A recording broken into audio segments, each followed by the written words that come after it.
Hey, good afternoon. I wanted to show you this new feature we put into CoreiRST, the REST Web Service Framework. It is an ability to create APIs with literally pretty much no programming at all. It accepts inputs from the user for the necessary areas of the API that require the dynamic information that's going to be utilized in the API call. Let's just get in here and take a look at it.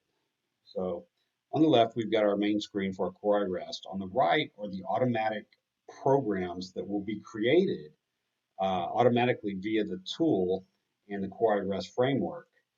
This is one that was actually created as part of the examples APIs that come with the product, so you can start looking at this right away. So let's get in here and I'll show you where this code is used at and how it was generated. So our option one, maintain API library. Go in here. Uh, you see you've got the 3 sample APIs that come with the product that help you kind of learn and get going with it. This particular API is the source code for this bottom one, get table layout. And I chose that one because it's got a couple of different parameters in the JSON request input that helps better illustrate than the other two. So the first thing we do, let's just go into the request example for the get table layout. First of all, what this thing does is this is a request that allows you to pass in a JSON string, obviously HTTP, or you can run it here locally on the tool, the CoreiRST tool locally, just to test it and make sure everything's working internally before you take it out to HTTP. But let's look at the request. Here's the request that it accepts. It's a basic JSON string, and inside is the command. That's how we know where to call our program on the back end. And within the request payload, we are passing it a schema and a table. And the way these APIs are designed is to accept an array of inputs. So in this case, we're sending it multiple schemas and tables to look up to basically, just as an example, give us the columns that are in those tables so we can see the stuff and see it work in an API method. So in this case, we're asking it to send us the table in CoreiRST called RST001T, and then also another table in CoreiRST called RST002T. And so that's the basic JSON request that we're passing in to request our data. You go on in after that. This is the new feature in the new screen that allows us to soft code and specify the parameters that this API is going to work under so it can generate this API program for you. And this API program being this over here on the right. When it generates it, it will provide the source code for you, and you'll see where all the parameters on the left side have gotten plugged into the code on the right. So with the code, you can then go to it and you will have a working API that literally runs locally. It will run HTTP, and you can come in and further enhance it with anything else you want for this API to do. If you went back to the JSON request and had more requirements on the request, you put that in the request we just looked at, and then you further enhance it right here through this screen here. So as an example, first thing we do is we got to define the API host input params. And these are the host parameters that are reflected from the JSON request that are going to be used in the program. So if we look at this, from option 2, X would have worked too, whatever. We've got the schema and table, just as we saw in the JSON request. And we're going to define these just as this is literally RPG syntax. And it's left to allow you to do that, to give a lot more flexibility with however you want to code things and not limit you to the restraints of like a user interface saying we can only require this information. You're literally going to put in the parts of the code on the right for this particular area. And you've got many lines of code here that you can use and work with to define this a very robust JSON request if you need to. In this particular one, you will see over here, it put those 2 entries, the schema and the table. These are literally just going to be global host variables set globally to the entire RPG program. So we've defined them both as 10 characters, and once you define them here and you generate the program, it will plug them into the particular data structure input forms where it's supposed to. Very simple. It's not magic once you take a look at it. So that's what's required based on that JSON request to be able to process this, the input. Let's move on. and go to the REST form. Now again, remember in CoreiRST, you have the ability to pass a JSON REST, a JSON input request through the body of the HTTP request, or you can pass a regular traditional REST API structure with just asking one single piece of the information, which is good for your outside business partners. So if we look at that, this is how we would literally detect in the input string where those parameters are being passed. And this particular code, what it's doing is saying, okay, give me the schema, the G underscore schema, which is the host variable we just defined in the input data structure. It says pull it out of the incoming input string that came into this particular API, and we can expect it to be just prior to the die. This is not going to hold true to the example we're looking at, because we're looking at passing a JSON request in. And so maybe I'll circle back around and show this particular example if you were doing a REST method and structure. So, we're going to skip this and go right into the JSON input points. Okay, now we defined the global ones to the program here. So we also, for the SQL JSON in the API program, we're going to have to define those particular elements we just looked at in the JSON's the JSON structure as the input requirements. That code gets plugged in right over here. We've got a procedure called process input, and that's literally going to take that request that we passed in, and it's going to use a JSON SQL to pull values out of the structure based on the input variables, such as in this case schema and table. Now this is SQL syntax. This is what's going to be in the SQL statement, unlike the RPG syntax that we saw for the data structure. So you'll see a pattern here. If we're defining them in the RPG data structure input, they're going to also be here in the SQL statement. So again, I'm just allowing the flexibility for you to define things and use the code, because it is good to still get familiar how to code these things, even though you won't be generating the API. Maybe eventually you will be creating a program from scratch for yourself. But for now, this is the elements to go there. Okay? Because once we process the input and we pull those values out, we'll probably want to edit them and make sure they're there and they have values. So that brings us to our next area, which is to define to see if they even exist. And if they're not, then we're going to give an error. So looking here, so once we got them out, we have, okay, so that's where they pulls them out right here in the JSON SQL. And if there was an error, then we're going to provide error messages. These error messages here that was going to return back a 0 success to the response to the caller saying, look, you didn't pass the columns I was expecting in this JSON request. And again, RPG syntax with standard formatted messages saying whether the schema or the table were not found in the JSON input. And I'll go back through this and I'll demonstrate one of these runs with these triggered so you can see what it's doing. I want to go through every one of these edits first, just so you can get an idea of how it's interfacing with the program code. Okay? So after we make sure they're there, we of course want to make sure they have proper values we're expecting for them as edits. And again, RPG syntax.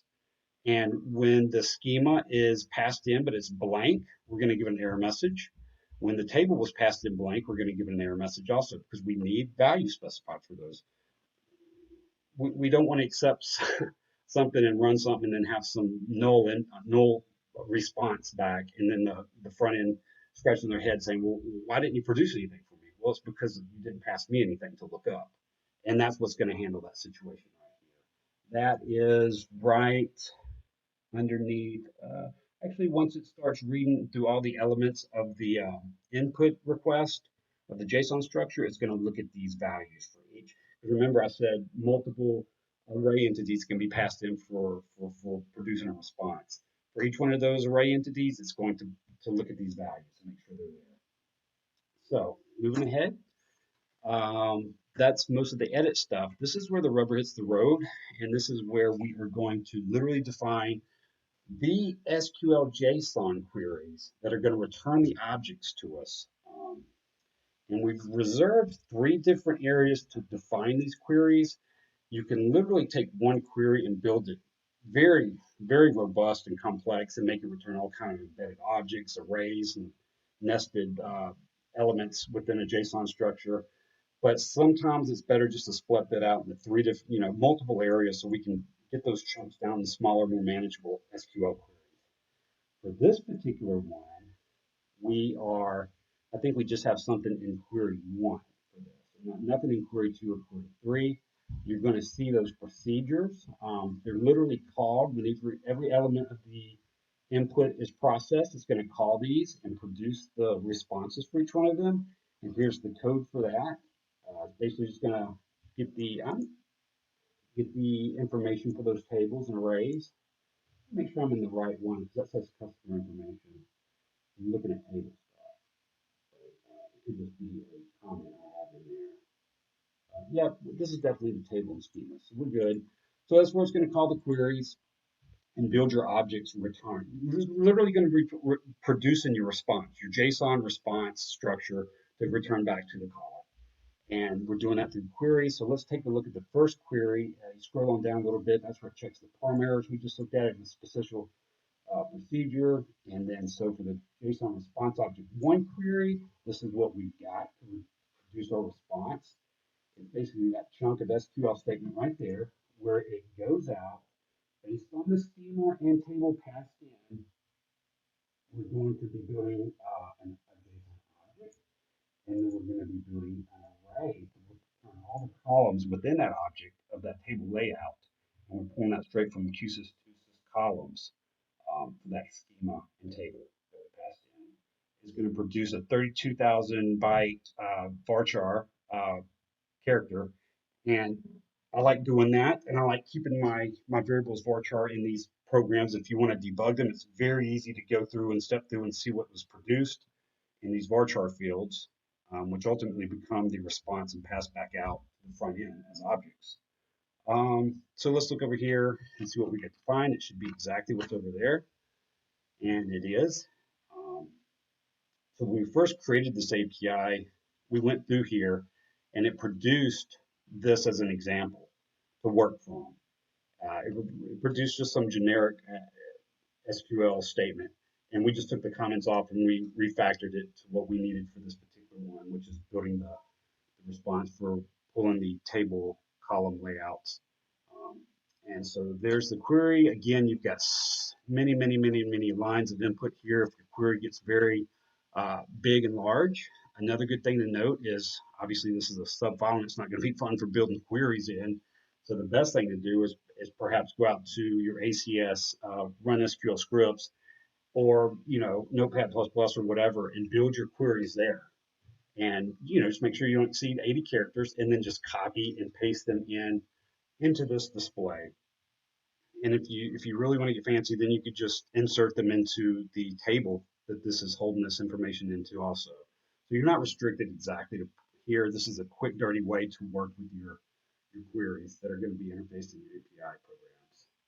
So anyway, with those things defined, it generates this program. It's out there. It's ready to run. So we just hit, if we were going to create this the first time, we'd hit F6. And then by looking at all these inputs, it would generate a program template with all this information in it, and out comes your program. And you also have the source for that also. So with that said, let's again look at the request. We're passing in a couple of libraries, a couple of tables. Let's run it. Okay, option 7, execute sample request. Again, this stays totally local to the IBMI. We're not on HTTP. We're not using Postman or anything. It's just running the API locally, so we can make sure everything works fine. We run it with a 7, and there's our response. That query we just looked at, this one right here, is mainly responsible for everything you see here. It's basically all the this is a valid JSON structure. If you copy and pasted this in a JSON validator or formatter, it would be valid JSON. This is what's returned in HTTP requests, and we can see it also here when we run it locally. But yeah, it's your library, it's your table, it's all your columns that were for that table found in QSys2 sys columns. And then somewhere here we got the other element right here is the beginning of it. It's the other table that we asked for. You could specify 20 tables and it would return them all here to build this response for 20 different tables. And there's the table, and then here's the columns for that second table all right here. So give you an example of how you can build these APIs and make them flexible enough to handle large requests and produce large response payloads. Let's see what else to show you. Of course, we could always see, and I'm getting into some things in the prior video, given the overview of the product, but since we can validate the JSON, make sure it's valid. You always want to make sure it's valid. Let's go to the example of where we were going to do the REST format instead of the JSON. And this would be a traditional REST method call where we pass in, let's say one table, one library, one table name to get the columns back for it. So we go in here, and instead of having this JSON string, we're going to have our command, get table layout, and we're going to have which one? CoreiRST library schema and RST12341T. That's it. That's our structure for our REST input. Now with that, coming in here we're looking at the REST. This area will still qualify because we still need working space in our host global variables for these. And this right here will not get executed. But this one defined REST form URL will. And when it passes that string we just looked at that we built with the command and the parm, it's going to come in as this G input string. And we're just basically dissecting that schema and that table right out of it from that simple input parm. And so that's that. And we don't have to recreate our program. When we create our program, as long as we define the methods for both of these, it'll create it and handle both ways that we call it. So we should be able to call this right off the bat, and it should return the columns for that one particular table, 1T. So let's do it. So, and there it is. It's not both of the tables, it's just that one table, CoreiRST, and schema, and then our table here. And you see the other elements not there because it's just that one REST.